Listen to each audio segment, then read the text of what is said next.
Bom dia, meus irmãos. Estamos falando sobre igreja nesse mês de setembro, último domingo. E eu convido você então a abrir a sua Bíblia comigo em Mateus capítulo 5. E coloque-se em pé, por gentileza, para você me acompanhar nessa leitura. Mateus capítulo 5, versículos 13 até o 16. Tema da mensagem desta manhã: uma igreja relevante. E diz assim o texto da palavra do Senhor, Mateus 5, 13 a 16. Vós sois o sal da terra, e se o sal for insípido, com que se há de salgar? Para nada mais presta, senão para se lançar fora, e ser pisado pelos homens. Vós sois a luz do mundo. Não se pode esconder uma cidade edificada sobre um monte, nem se acende a candeia e se coloca debaixo do alqueire, mas no velador, e dá luz a todos que estão na casa. Assim, resplandeça a vossa luz diante dos homens, para que vejam as vossas boas obras e glorifiquem a vosso Pai, que está nos céus. Amém. Senhor, nós te louvamos pela tua palavra lida, pelo que ela já falou conosco, mas que o Senhor continue falando através dela, e através da mensagem desta manhã, que por graça, o Teu Espírito possa agir em nossos corações e em nosso meio, e que esta igreja seja cada vez mais agradável ao Senhor, e que faça a diferença para o louvor do Teu nome. Oramos em nome de Jesus. Amém. Podeis assentar? Qual a influência que esta igreja, ou que a igreja de Jesus já causou, ou tem causado na sua vida? Qual influência a igreja tem causado na sua família?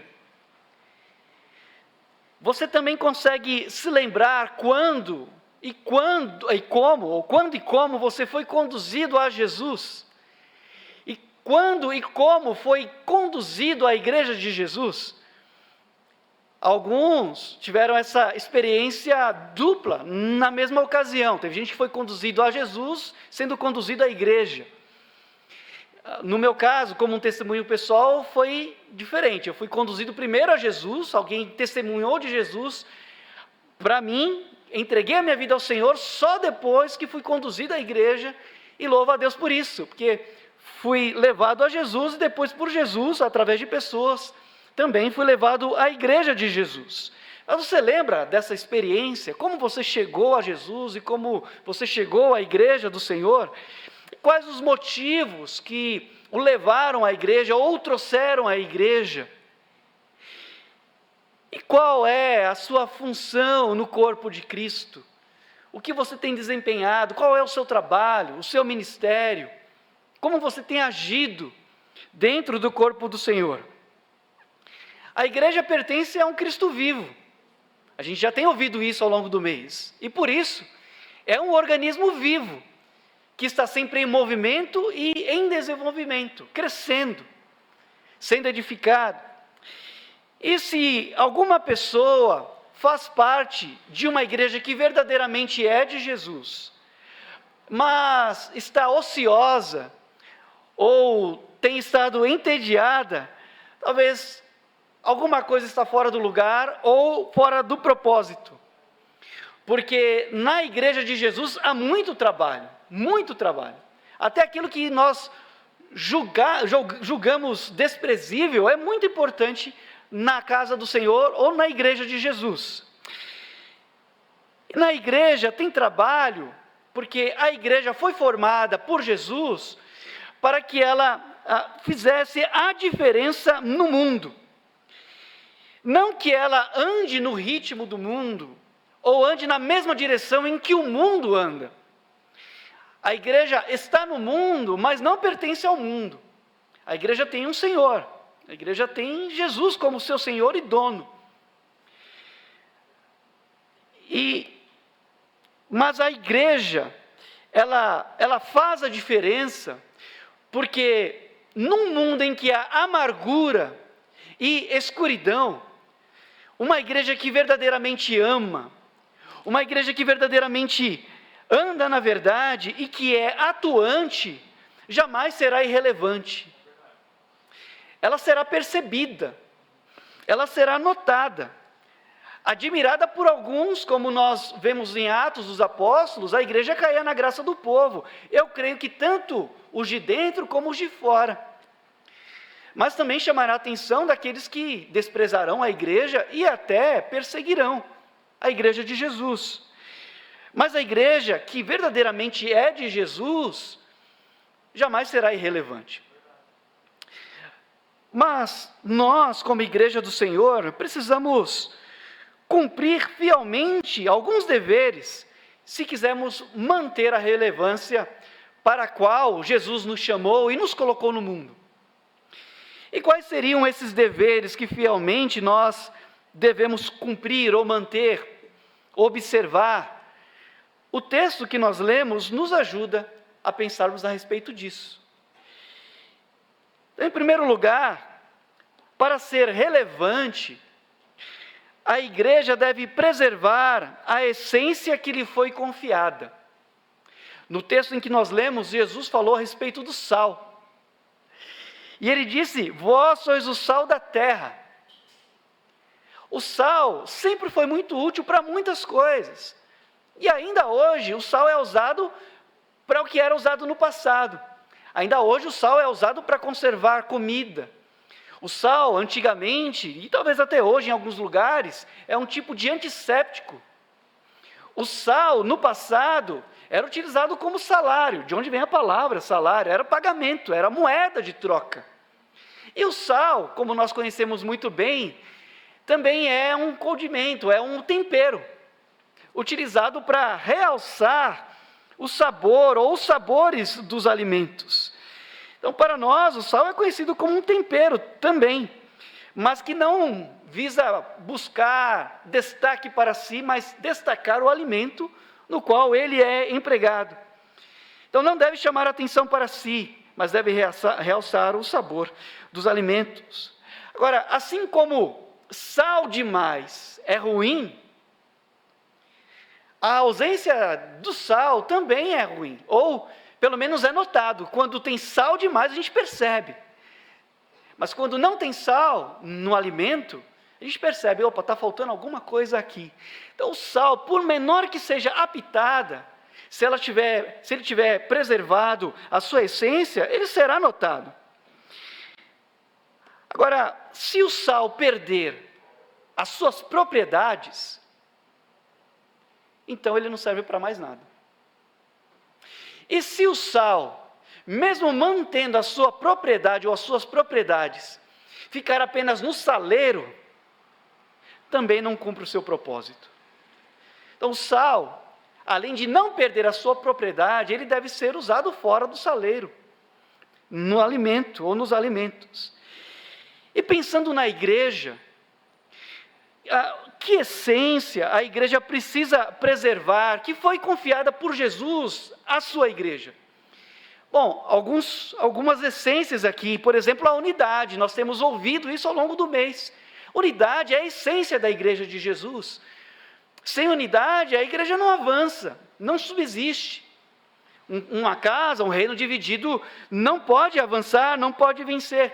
E sempre que a Bíblia fala sobre igreja, a palavra ou o termo unidade está presente. A igreja precisa preservar a unidade. Efésios nos ensina isso. Mas além da unidade, a pureza deve fazer parte da essência da igreja. Nós somos pecadores, mas somos pecadores que foram comprados pelo sangue de Jesus, como nós ouvimos agora há pouco, cantado pelo quarteto.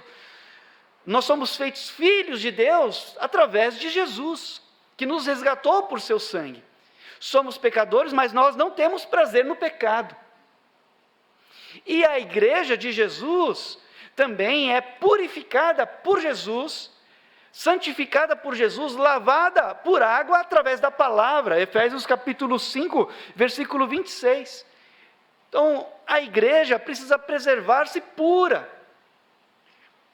É claro, a gente lida com pessoas que pecam, eu peco, nós pecamos, mas nós não temos prazer no pecado, e é a ordem da palavra de Deus, cuidar, zelar, da própria igreja e dos pecadores, para que haja restauração, arrependimento, cuidado, mas sempre sem abrir mão da pureza.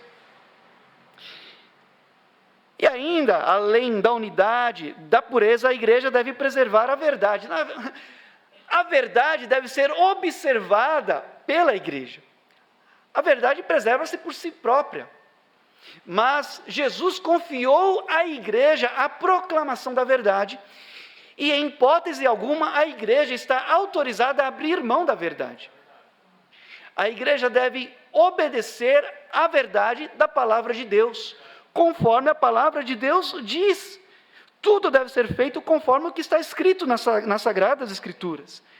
Se abrirmos mão dessas essências, então seremos como um sal sem sabor ou como um sal adulterado que perde a sua autenticidade. E o próprio Senhor Jesus disse em Lucas, no capítulo 14, versículos 34 e 35, bom é o sal, mas se o sal degenerar, com que se há de salgar?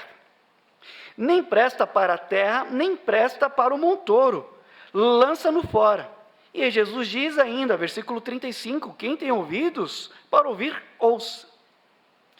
E temos aprendido nesse mês que a igreja, além de glorificar a Deus, de edificar os seus membros, de cuidar dos que são de dentro, a igreja também tem responsabilidade com os que são de fora.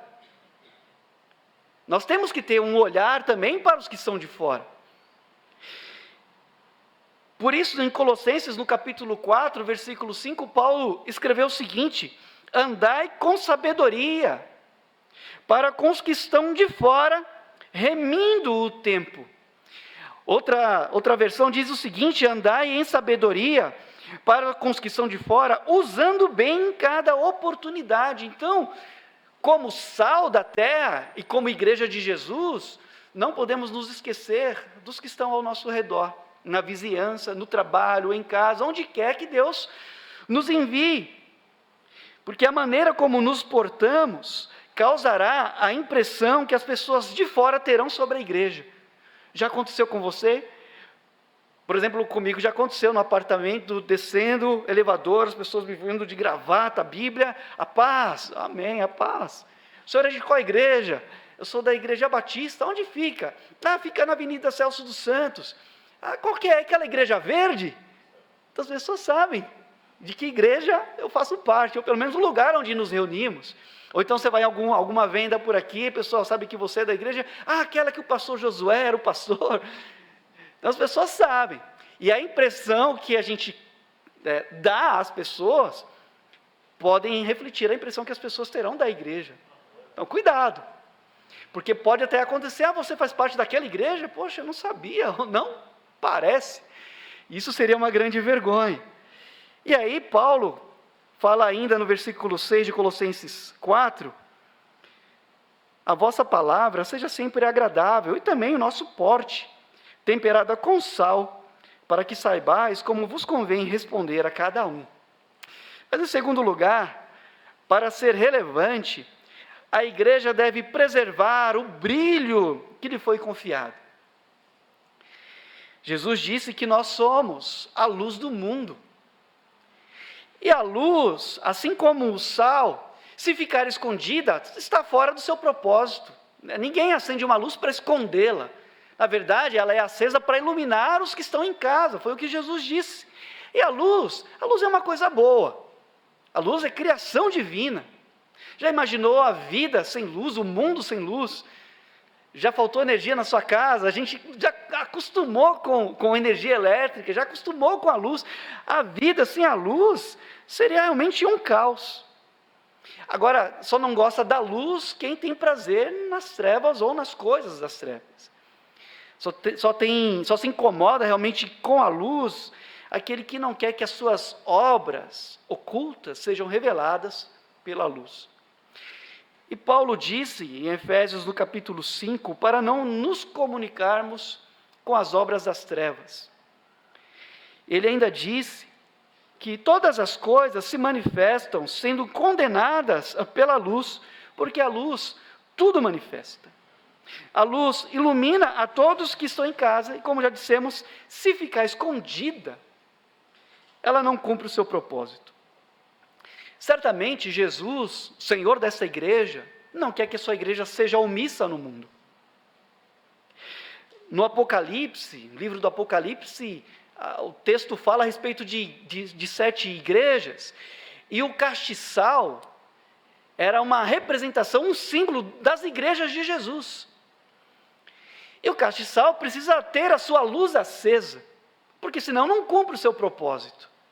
E é nosso dever, é o dever da igreja, cuidar para que não falte azeite, e assim a sua luz ou o seu brilho venha a faltar. E é preciso então esse cuidado, para que a gente cumpra, como igreja de Jesus, o propósito de ser luz no mundo. E o risco da luz se apagar, pelo menos em muitas igrejas, vem principalmente quando elas sucumbem, elas se dobram à influência do mundo, à influência cultural mundana. É importante a gente saber disso ou lembrar disso. Jesus não nos deu a missão de mudar a cultura do mundo, de forçar mudança cultural, de forçar mudança no governo, de assumir partido A ou partido B. Aliás, partidarismo divide. A igreja deve preservar a unidade. Obrigado pelo amém. Mas é a palavra de Deus. E a igreja, então, também não tem a responsabilidade de, no mundo, fazer justiça social. A igreja precisa trabalhar, é claro, cuidando dos necessitados, isso faz parte, mas também não é a missão prioritária da igreja. Mas algumas igrejas estão se dobrando a essa pressão da cultura ou do mundo de que ela tem que se adequar à cultura para atrair pessoas, e aí se desvirtua, apagando a sua luz. O cristão, na verdade, ele deve sim cumprir o seu dever cívico, mas antes de tudo, ser um cristão. E a missão que Jesus deu à igreja foi de fazermos discípulos, discípulos para Jesus. Não convencer a votar, a não votar, a entrar em partido. Jesus nos chamou a fazermos discípulos para Jesus. Trazer ou conduzir pessoas a Jesus. Se alguém fala mais de outra coisa nas suas redes sociais do que falar de Jesus, ou se alguém se empenha mais em conduzir pessoas a outras coisas, ou outras pessoas a não ser aos pés de Jesus, não está cumprindo o seu propósito, não está sendo luz. Porque algumas igrejas, a fim de atrair mais pessoas, ela está se apagando, e pregando o evangelho, apresentando o evangelho confortável às pessoas, manipulando o evangelho, que seja agradável às pessoas. E não é assim. O verdadeiro evangelho jamais será flexibilizado para se adequar ao homem, mas é o homem, quando exposto à luz do evangelho, que é transformado para ser apresentado a Deus. E a igreja tem essa missão. Mas por último, para que a igreja seja relevante, ela deve render glória, sempre glória a quem é devido. É o versículo 16, Jesus disse, assim resplandeça a vossa luz diante dos homens, para que vejam as vossas boas obras e glorifiquem a igreja ou os discípulos? Não, glorifiquem ao vosso Pai que está nos céus. Por onde a igreja de Jesus passar, ela deve deixar um sabor agradável e uma boa impressão. Claro que para quem tem prazer nas obras da escuridão, se incomoda com as obras da luz, mas essa não é a nossa preocupação. A nossa preocupação é ser sal e luz, deixar sempre um bom testemunho. Porque antes, nosso dever como igreja deve ser proclamar a verdade, mas sempre confiando, ou sempre, apontando qualquer tipo de elogio ou admiração para Jesus. Que bênção essa igreja, glória a Jesus. Que bênção isso que vocês estão fazendo na comunidade, glória a Jesus. Porque as boas obras devem ser para a glória de Jesus, e não para a glória nossa ou glória da igreja. Então, as boas obras da igreja devem ser sempre para a glória de Deus, e nem mesmo para atrair pessoas para si. Algumas igrejas se perdem preocupadas em atrair pessoas, e pessoas são bem-vindas, a igreja é formada por pessoas, mas a nossa missão é trazer pessoas para conduzi-las a Jesus, sempre. É Jesus que deve ter a primazia e a adoração na igreja.